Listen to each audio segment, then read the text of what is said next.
Welcome back, Bulldogs. My name is Santia Rogers, Senior Accounting Major and Vice President of NABA AAMU. My name is Maris Malel, Senior Finance Major and President of NABA AAMU.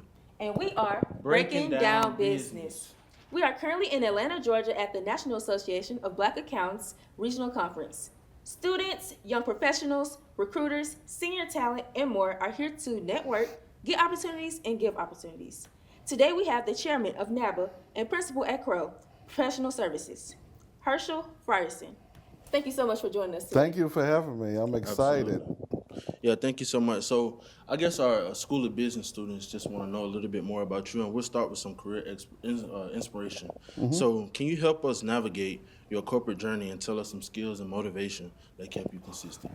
Yeah, so it's interesting. Thank you for the question. For me, it started where I grew up. I grew up in Louisville, Kentucky, and I was a part of a program called the Explorer Program in Louisville. Okay. And it is a program that, for people that look like us, explore different opportunities and majors.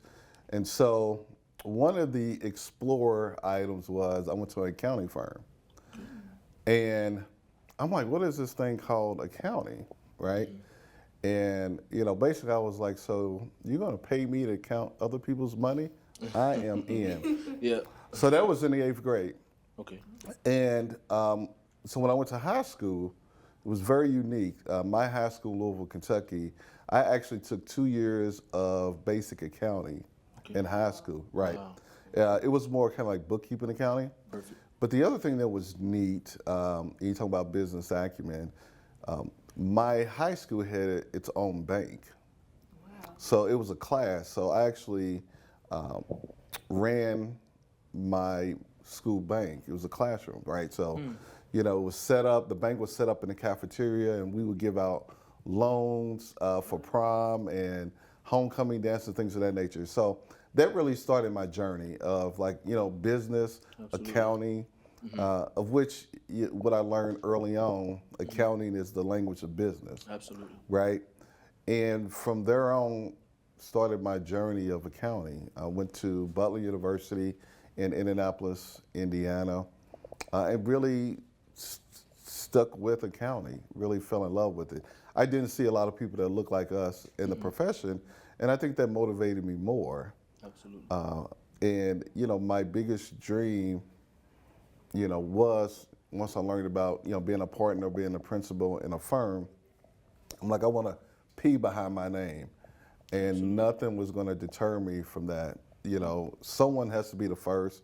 And then here I am, right? It's a blessing to be a principal at Crowe.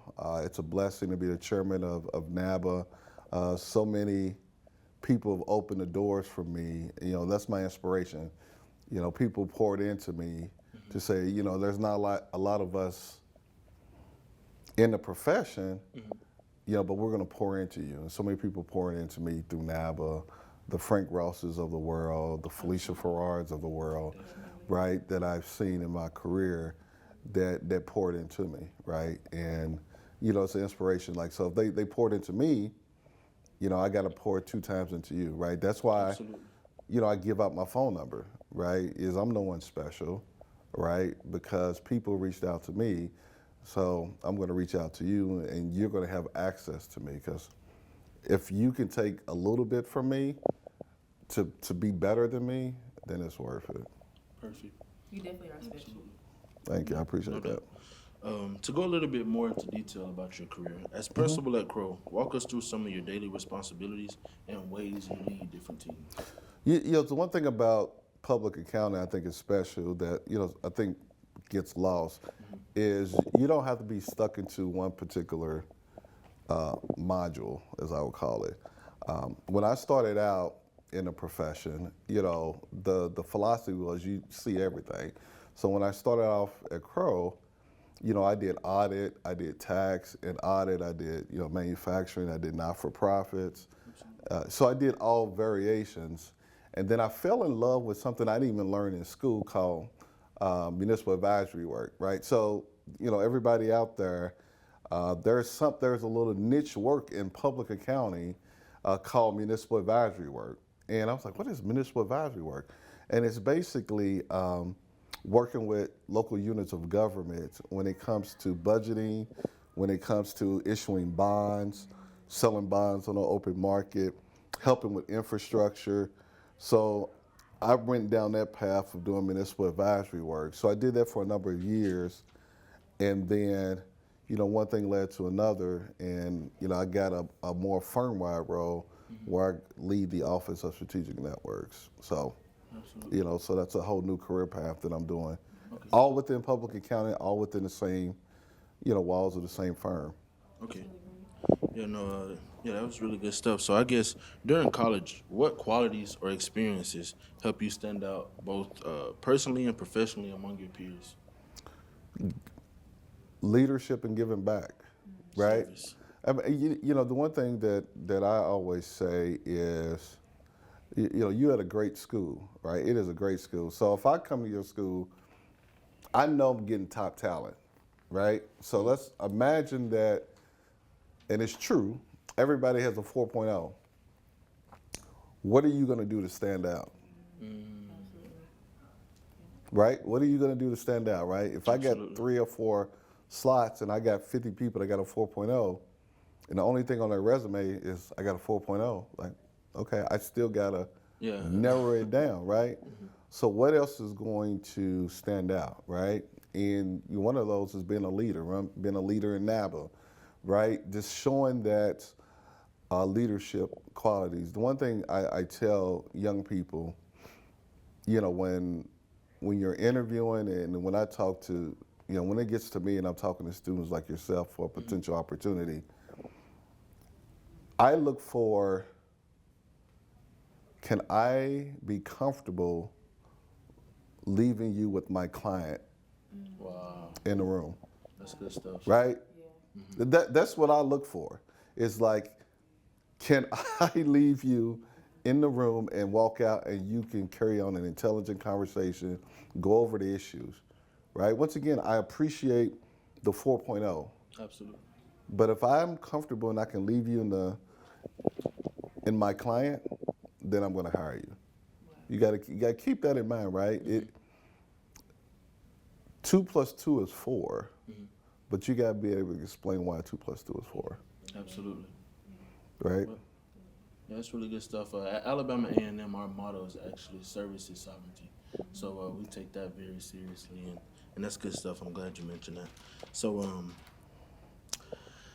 I've been loving the way that you kind of carry yourself. You mentioned the Travis Scott's yesterday and a few other different things. Yeah, relax today. Got Absolutely. You got got my the little Pradas Pradas going on. on. Yeah. Yeah, you kind of have this good switch that I admire, that you can, turn an uncle at the barbecue on and get professional and kind of. So I'd like to know, what are some stylish tips and hacks that you have for future corporate professionals? For me, so it's a couple things, right? In today's environment, like at my firm, we can wear jeans and T-shirts and sweaters to the office. And it also depends on your client too. Like when you go into the field, I'll never forget I was a young staffer, and when I started off, you had to wear suits every day Absolutely. to the office. Even if you were not seeing a client, I was in suits every day. And I remember going out to an engagement in the field, and it was in a suit, and the controller came out, and he said, and this was the first day, never forget this. He looked at us, he's like, why are y'all wearing suits?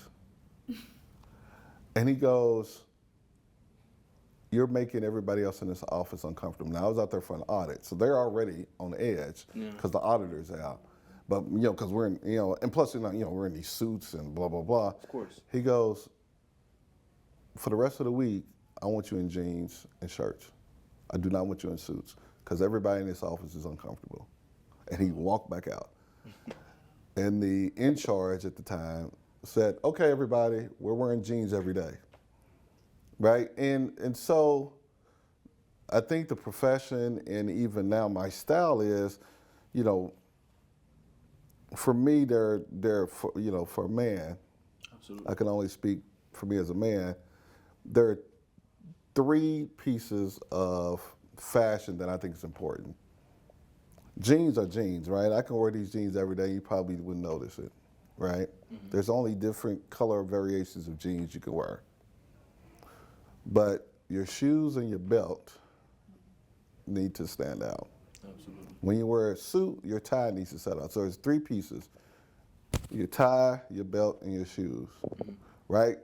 You notice immediately, or when I was wearing my Travis Scotts, you forgot about my suit, but you're like, you got some Shoes are Travis decent. Scotts, Yep. right? And it Yep. tells you a lot about who this person is. Like, okay, he's of the culture. Like, okay, yeah, he may be 50, but he rocking the Travis Scott. So next time I won't wear a black tie. I get what you're saying. No. That is totally fine. You gotta find who you are, Absolutely. right? But I'm just saying there are 3 things that people are gonna notice. Where it counts, there's only 4 or 5 variations of suits you're gonna wear: gray, navy blue, some pinstripe, maybe switch it up and wear beige. But the tie and your shoes and belt, people are gonna pay attention. Like, okay, and they may not say nothing to you. Absolutely. Right? There's many times I see a young man and I see a tie, I'm like, okay, I like what? Okay, it's a little flavor there. Yeah. Or your shoes, a little flavor there, right? Yeah. It's you're just gonna pull off a certain vibe. So to me, is you can be very traditional by having your own flavor, and that's Absolutely. Wait till you see me later on this evening. You're gonna be like, I'm gonna wear something. It's gonna be very plain, but there's gonna be a little something that you're gonna be like, oh, okay. Uh-oh. Can't wait to Right? see you. Right? Yep. Okay. So to go back into Crowe a little bit, what strategies do you use as principal to maintain a healthy work-life balance? So I'm gonna be honest with you. Uh-oh. No, it's not an I do not like the question of work-life balance. Okay. I'm gonna tell you why. My balance is never gonna be your balance. People always like, do you have a healthy work-life balance? And I say, yeah, but I would tell you what I do, and you're gonna be like, that's not healthy. But to me it is, right? So I tell people, I always say, I don't like that question because what makes me happy might not make you happy. Okay. Right? The question I always tell people is like, are you happy? And the answer is yes. The litany test for me, for anybody, is at Wednesday in the office at 2:00, you can have a smile on your face. Wow. That's when you know you're liking what you're doing. It's never going to be easy, Okay. right? Because if it's easy, you don't need to be doing it, right? That's not a career. But if you can still smile at 2:00 on a Wednesday, you're good, In a good space. right? Yep. Yeah. Okay. So as chairman of NABA, could you kind of expand a little bit on where NABA's headed? It is headed in a great direction, right? We have so many initiatives and programs. We have the PTC, we have ACAP, obviously the regional conferences. Absolutely. What we're noticing in the marketplace, the profession is expanding, right? Who knew that at an accounting firm that we would hire doctors? Absolutely. Who knew that we would be hiring engineers, right? So we're continuing to expand our outreach. What else can we get to? Who else can we get to? One of the things that, we have student chapters around the country, but a few years ago we forgot about community colleges, right? You said like, oh, there's a whole set of kids and young people at community colleges that we're pulling to the fold of NABA to help them, either finish at a community college or transition into universities. The other thing that we focused on, some of this is like, well, why didn't you do this a long time ago? Is, focusing on entrepreneurship. Yeah, we have the DOF, right? That's made up of minority CPA firms. They're entrepreneurs. Yep.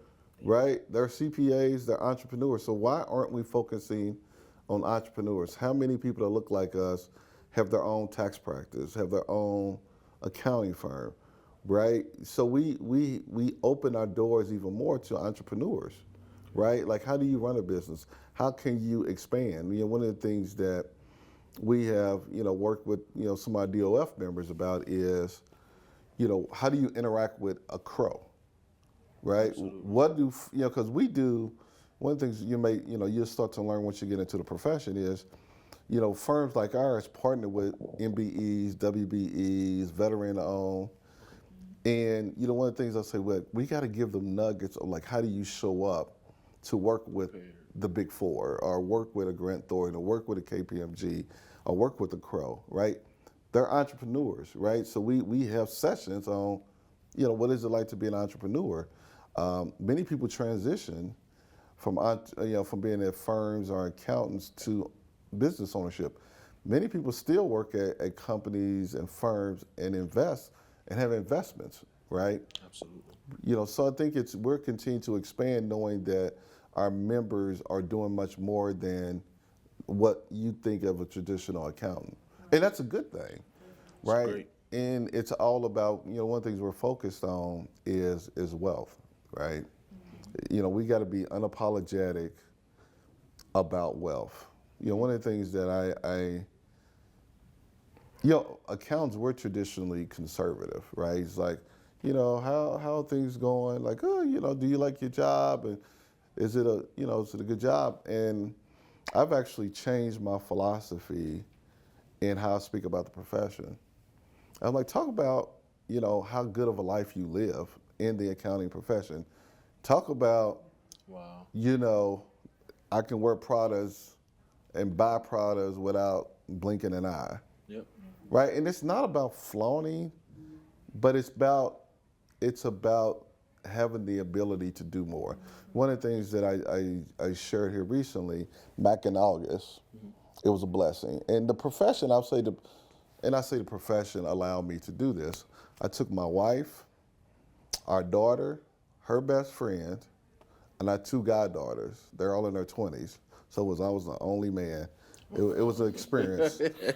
But Absolutely. I took them to Italy. Wow. And paid for everything. Wow. And it was not an issue. We stayed 9 days. 9 days, not an issue. Wow. 9 days in Italy. And the young ladies did not have to spend one penny. That's amazing. Right? I bought lunch every day. We bought dinner every day for them. They had a hotel room, got them flights.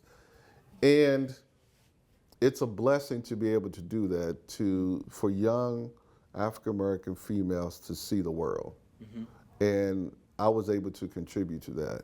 Absolutely. And it was one of the biggest joys of my life, knowing that I could pay for all that, right? Once again, it's not bragging, but how many 20-plus-year-olds said, I've been to Italy? Of course. Right? All expenses paid. Right? And I'm gonna keep doing it. Right? But the profession allows me to do that, right? The wealth that I get from that allows me to do that. Perfect. Right? The Travis Scotts that I wear, the profession allows me to spend that money. And I've gotten more comfortable in talking about how the profession has helped you contribute to your wealth, right? And that's why I want more people that look like us in the profession, because it is about wealth, right? And be okay saying that you want wealth. Be okay saying that you want more money, right? Be okay with saying that I like nice things. It's not bragging, but it's about your work ethic and how hard you work, but also knowing that the profession is allowing you to do that. Wow. Okay. That was really good stuff. Thank you so much. Sure. And we wanted to end it off with saying, don't forget about his Power 5. Impress yourself. Don't get comfortable in what you've already accomplished. Celebrate each other. Be a lifeline. Give back to your community. Go Bulldogs. Go Bulldogs.